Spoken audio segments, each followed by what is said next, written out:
Nathan Hale was the kind of man who never flinched at chaos. His company, HaleTech, had survived 2 recessions, a near hostile takeover, and the constant pressure of the tech world, and through it all, Nathan remained the impenetrable rock. If you asked anyone in the office, they'd say he was brilliant, efficient, ruthless in pursuit of results. But no one would call him kind. At 45, he believed in hard work, not hand-holding.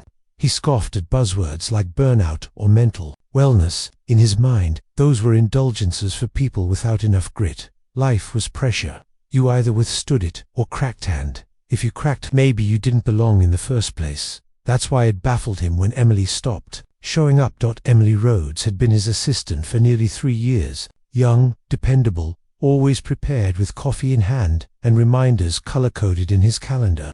She didn't talk much about herself. Most people in the office barely noticed her, but Nathan did, because she made his life easier.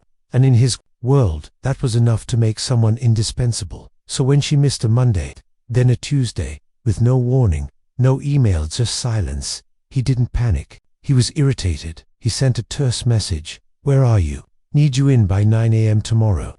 No reply. By Thursday, HR informed him Emily had taken an emergency medical leave. They wouldn't say why. That night, alone in his corner office, Nathan stood by the window and stared down at the city. He wasn't used to being left out of the loop. But more than that, he felt a strange discomfort, a quiet itch behind his ribs that he couldn't name.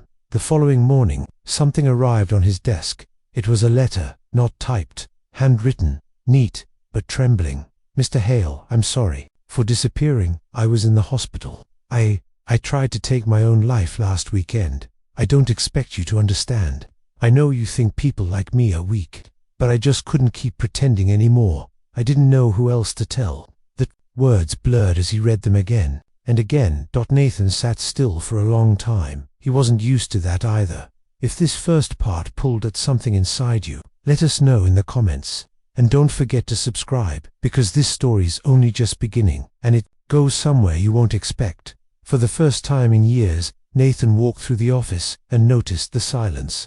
Not the usual silence of focused workers behind glowing screens, but something heavier. A hush that followed him from hallway to hallway. It wasn't just about missed deadlines or the shuffled calendar. It was about Emily. People knew, or at least, they suspected. He overheard whispers by the water cooler. "She was always so quiet, maybe too quiet. I heard she was in the hospital, mental health or something. Did you see the hours she kept? No wonder she snapped. And then, look who she worked for." That one hit differently. Nathan didn't stop walking, but the words lodged in his mind like burrs. He made it back to his office and shut the door behind him, letting the world return to muffled tones behind soundproof glass. He reread Emily's letter.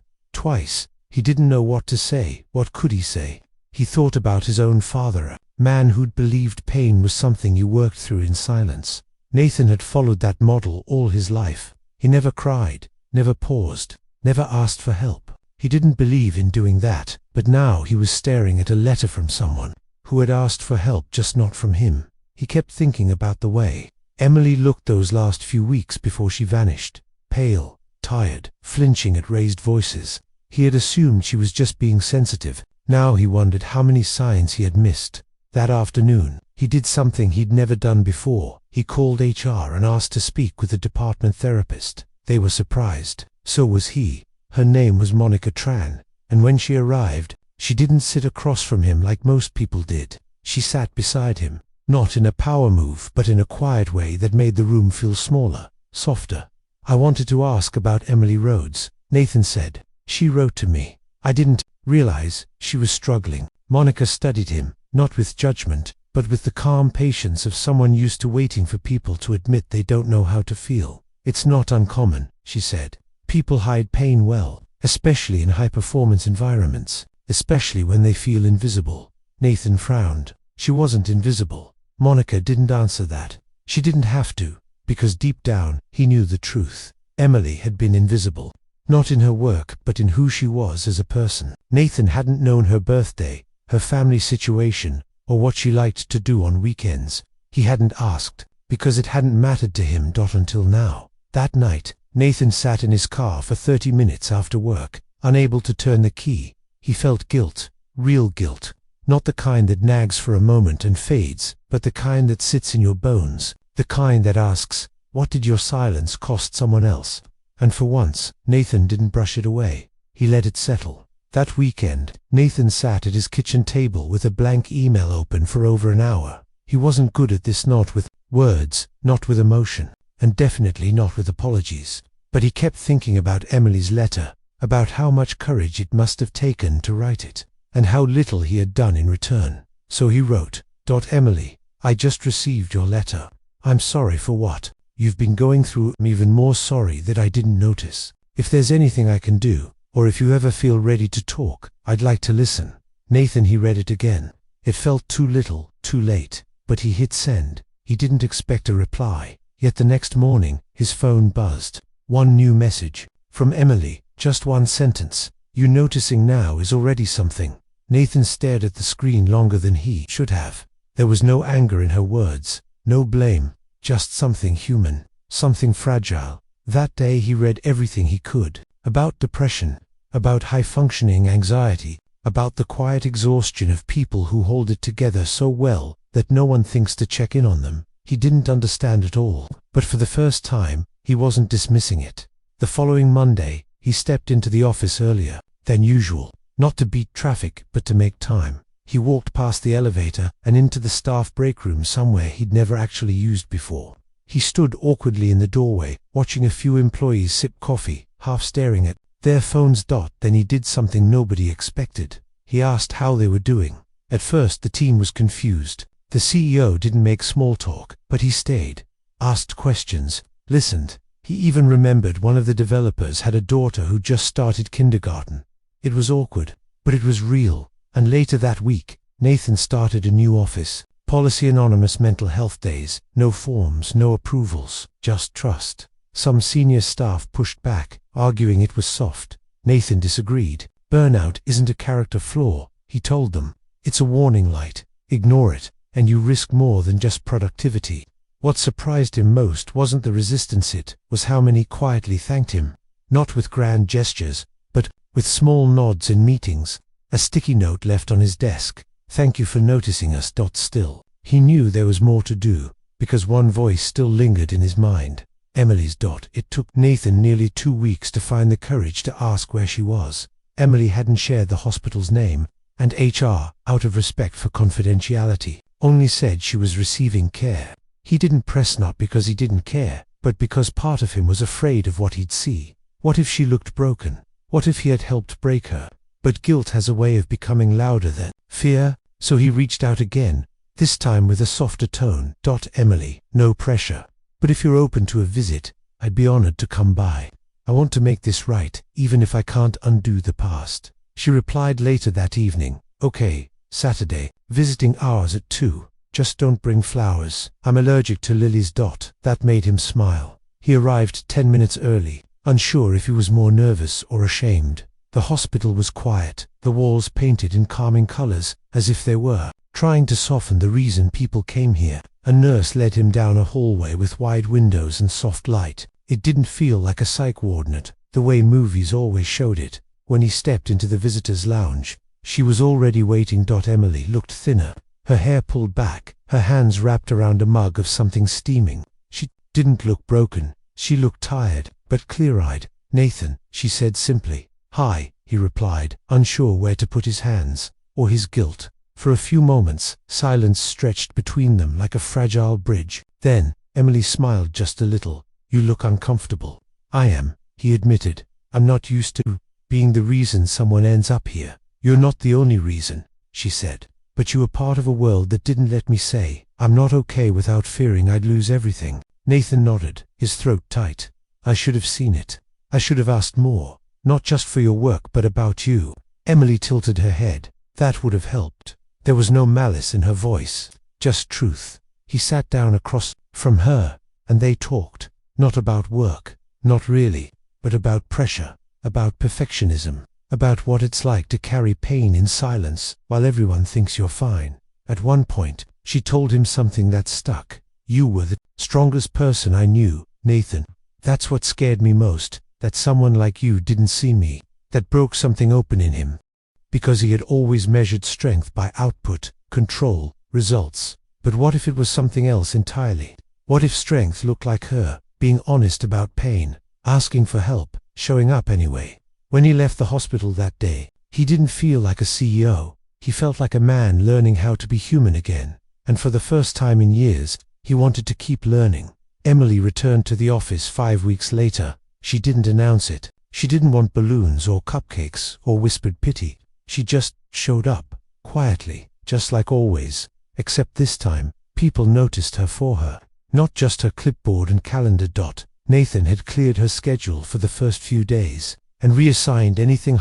But Emily, being Emily, still showed up with her laptop at 8:01 sharp, coffee in hand, ready to work. But even she admitted, it felt different now. She had always thought of the office as a stage where she had to perform wellness, smiles, straight posture, perfect replies. But something had shifted, or maybe someone had, because when she walked into Nathan's office that morning, he stood up to greet her. "How are you really, Emily?" he asked, and this time he meant it. She smiled, small and sincere. "Better, not perfect, but I'm not pretending anymore." They sat down, no walls, no status, no titles, just two people trying to do better. Nathan leaned forward. "Emily, I've been thinking about something.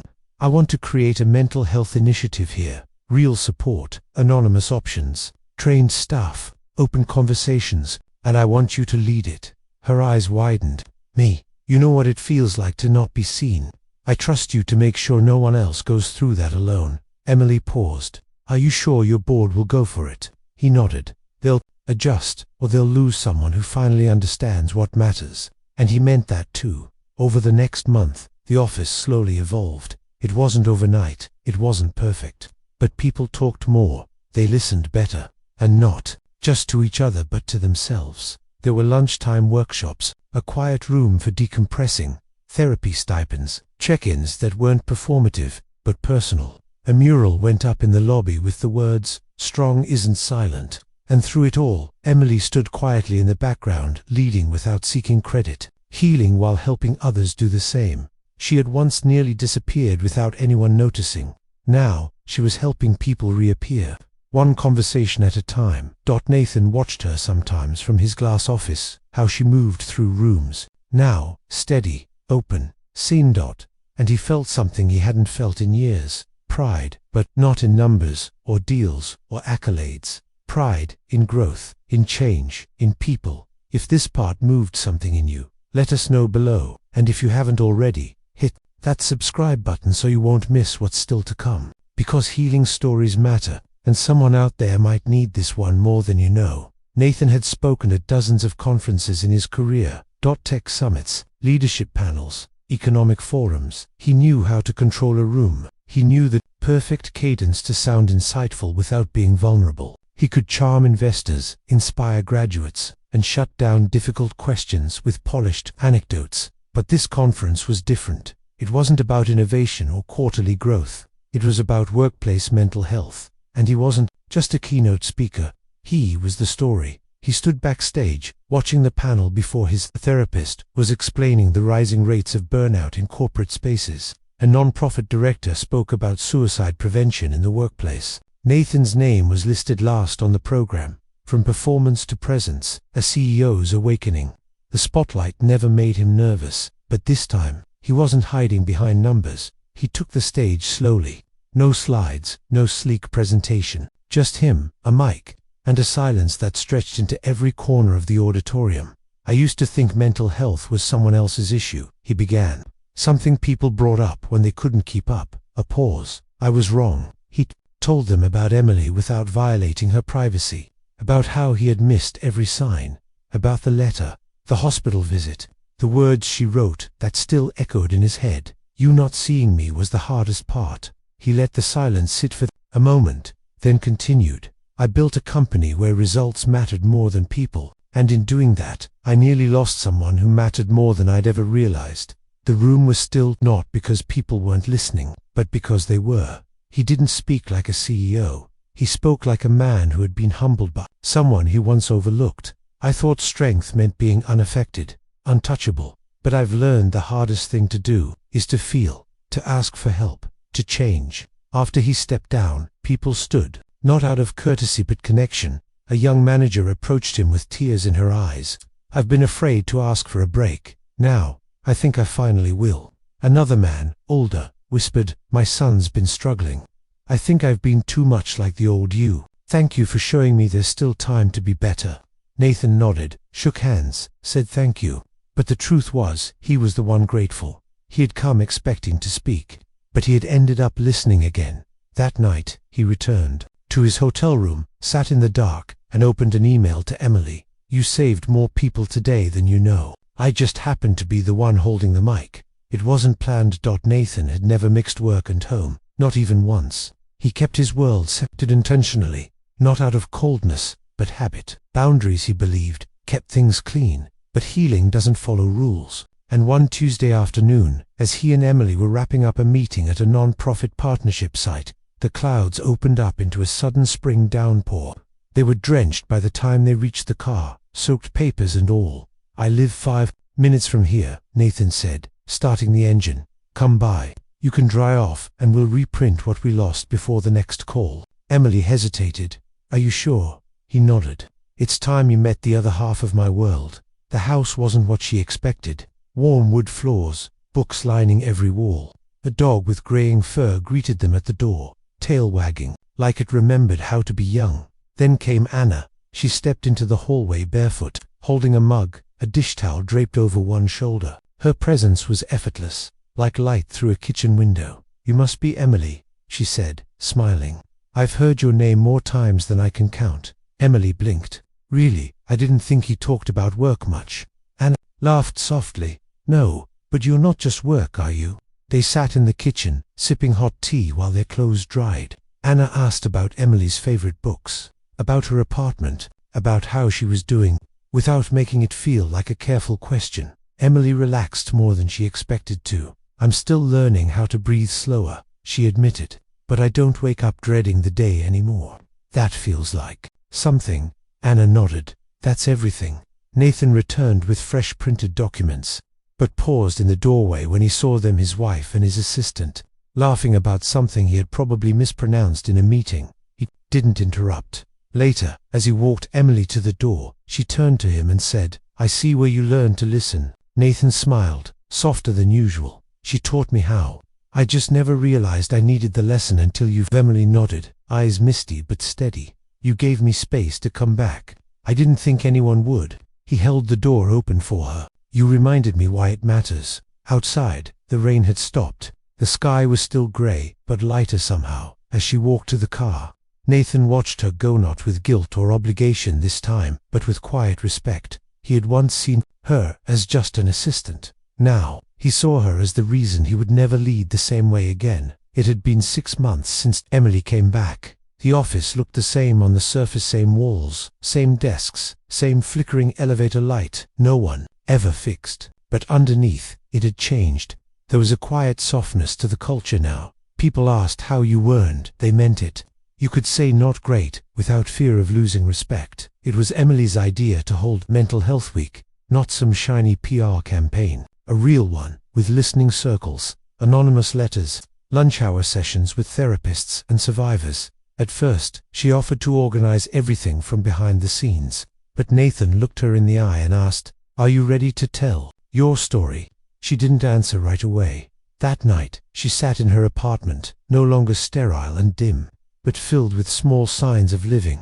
A plant she hadn't killed, an unfinished painting leaning against the wall, a teacup not yet washed in the sink. She thought about the day she almost didn't wake up, about the way the bottle cap had felt in her hand, about how numbness felt scarier than fear, about the silence that followed, not from the world, but inside her own chest. She thought about Nathan's letter, and the hospital window with the tree she watched every morning as the sun shifted through its branches. And the therapist who said, "Sometimes survival is a sentence we choose to keep writing." The next morning she told Nathan, "Yes, I'm ready." The room was small, just staff and a few invited guests. No live streams, no hashtags, just people. Emily stood at the front, hands lightly trembling, holding a note card she never actually used. She spoke simply. "I used to think pain had to look loud, that it had to scream to be real. Mine didn't. Mine whispered. It told me I wasn't enough, that if I stopped existing, nothing would change. She paused. No one moved, but someone did notice, and that changed everything. She talked about therapy, about trying again, about how healing wasn't a straight line but a loop forward, back, still forward. She ended with this: if you're hurting, don't wait for someone to rescue you, but also don't believe the lie that no one will, because someone might, and they might surprise you. Afterward, a junior designer cried into her hands. A senior executive told her quietly, "My daughter, she's in a similar place. I didn't know how to talk to her, until now." Even Nathan had to step outside for a moment after, not because he was ashamed of tears, but because some moments deserve space. He looked up at the sky, cloudless this time, and whispered to himself, "She's braver than I've ever been."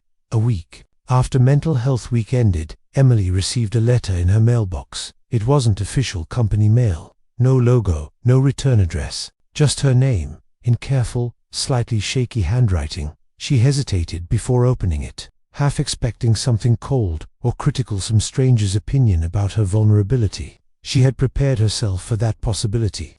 Not everyone understood, but the letter was something else entirely. "Dear Emily, I don't know if you remember me. I'm the receptionist from the first floor. We don't talk much. You always smiled at me though, even on days when no one else did. I wanted to tell you, last November, I almost did what you did. I was 2 days away from leaving a note and just disappearing. I felt like I didn't matter, like no one would notice. Then I heard what happened to you, and I saw how people started talking, how they changed. I watched you come back, and it made me wait, just one more day, and then another. And then I reached out for help. I'm still here because of you. Thank you." Emily stared at the page for a long time. Tears came, not from pain, but from something deeper, that strange, full ache of being seen in the aftermath of having once disappeared. She folded the letter slowly, her fingers trembling around the creases. Then she sat down, took out her own pen and paper, and began to write Kara back. The next day, she slipped the reply into an envelope with her favorite pressed flower inside lavender. For calm. It struck her how many things had started because of one letter. Her letter to Nathan. His message back. The visit, the stories, and now, THISA, circle of healing that hadn't just saved her, but someone else too. That evening, Nathan stopped by her desk on his way out. "I've been thinking," he said, "about putting together a mentorship program, something that pairs new hires with people who've faced real struggles, not just for onboarding, but for life. What do you think?" Emily looked up at him, that same quiet strength in her eyes. "I think that's exactly what we needed 2 years ago." He smiled. "Then it's what we'll build now." As he walked away, Emily looked at the photo on her desk, a small print someone had left during Mental Health Week. It showed a cracked ceramic bowl, repaired with veins of gold. Below it, a quote, "Broken things can become beautiful again when we care enough to mend them." She ran her finger gently over the words, and for the first time in a long time, she didn't just believe it, she lived it. The room was full, not just with employees but with families, partners, even former staff. Heltec was celebrating its 20th anniversary, and the buzz was everywhere. Balloons, catering, flashy video reels of achievements. But the air shifted when Nathan stepped up to the mic. Everyone expected the usual stats, a few polished quotes, maybe a forward-looking mission about growth. But Nathan cleared his throat, looked out at the room and started somewhere no one expected. "I almost lost the best person I ever worked with," he said plainly. There was a hush. He continued, "Not because she wasn't good at her job, not because she wasn't smart, organized, or loyal, but because I didn't notice she was drowning." Eyes turned toward Emily near the front. She didn't shrink from them. She held her ground, chin steady, eyes glassy. "When Emily tried to take her own life," Nathan went on, "I realized something that shattered everything I thought I knew. I had built a company focused on productivity, deadlines, results, but I hadn't built a company that let people breathe." He looked down, for a moment, then back up. "I don't want to be remembered for our IPO, or the awards, or the quarterly records. I want to be remembered for what came after that letter, for who we became once we started seeing each other." There were tears in the room now, some silent, some openly wiped away. "I'm stepping down as CEO at the end of the quarter," he announced. "It's time. This company needs new eyes, younger voices, and hearts that have already learned what took me too long to understand. There was a gasp, then a wave of murmurs. But I'm not leaving, Haltech. I'm staying on to build something new, a foundation, in partnership with Emily, focused on mental health in the workplace. Not a PR front, not a checkbox, a real movement. He glanced at her then, and she nodded softly, tears slipping down her cheeks but her spine straight as ever. Nathan ended with this: if you're struggling, speak. If you see someone hurting, don't look away. You have no idea how much difference your attention might make. You don't have to fix everything, but you can be the reason someone stays. He stepped down to quiet applause, not thunderous, not performative, but real. Raw, grateful. Changed after the event. Someone handed Emily a note. It said, "You didn't just survive, you saved a company's soul." She folded it and held it to her chest. Healing doesn't always end with a perfect bow, but sometimes it ends with a beginning. And Haltech's future began the moment someone finally said, "I see you. Thank you for being here." If this story stayed with you, consider sharing it or leaving a comment below. And if you're struggling, please remember, you are not invisible. Help exists. You matter. Subscribe for more real, healing, human stories. Someone else might need this one more than you know.